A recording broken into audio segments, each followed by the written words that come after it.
From year to year, month to month, week to week, and day to day, people across the world are obsessed with a phenomenon that is professional wrestling. But why?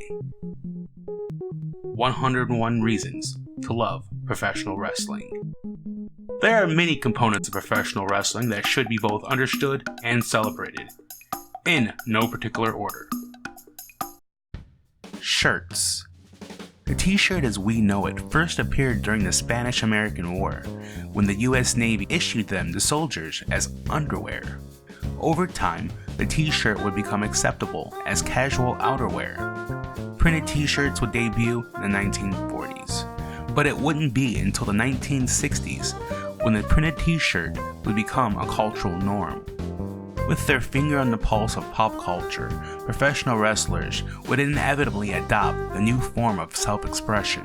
The 60s and 70s saw some very memorable uses of the printed text t-shirt. Whether it was one of Ox Baker's bluntly heel, "You Will Hate Me" shirts, you were seeing t-shirts start to pop up in professional wrestling. Or you would see the likes of Dusty Sucks Eggs, the t-shirt that Terry Funk wore to antagonize the son of a plumber.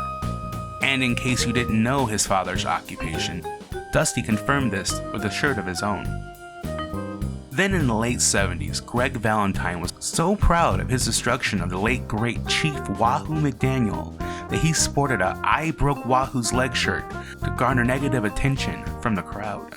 With the rise of the WWF in the 80s, everyone started to get shirts to both wear as part of their identity, but also to sell to fans as souvenirs and a chance to represent their favorite superstars. The wrestling business and the world would quickly learn that wrestling fans don't wear their hearts on their sleeves. They wear their hearts on the whole damn shirt. During the 80s, we saw shirts like Hulk Hogan's iconic yellow and red Hulkamania shirt, Rowdy Piper's Hot Rod Ringer shirt, and Randy Savage's awesome Macho Man shirt.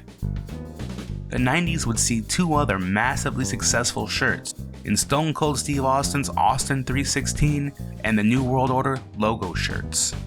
Still, everyone with value got shirts made, or even multiple shirts, and the fans of wrestling bought them all. The WWF and WCW weren't the only ones cranking out successful shirts. It wouldn't be too surprising to see Cactus Jack's Wanted Dead shirt or any of the ECW shirts in the 90s or early 2000s. The 2000s can be summed up with two shirts: CM Punk's very successful white shirt with lightning bolts, and the Bullet Club shirt.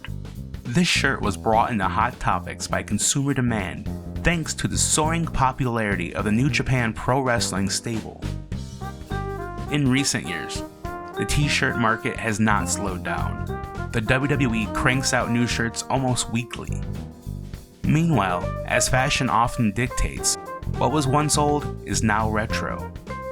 And thanks to technology and very smart business, there are even options for the independent performers to sell their shirts through the very accessible Pro Wrestling Tees. Everyone has a shirt. Everyone. They say the kindest of people will give you the shirt off their back. However, if it's an Austin 316 shirt, a professional wrestling fan might not be so kind.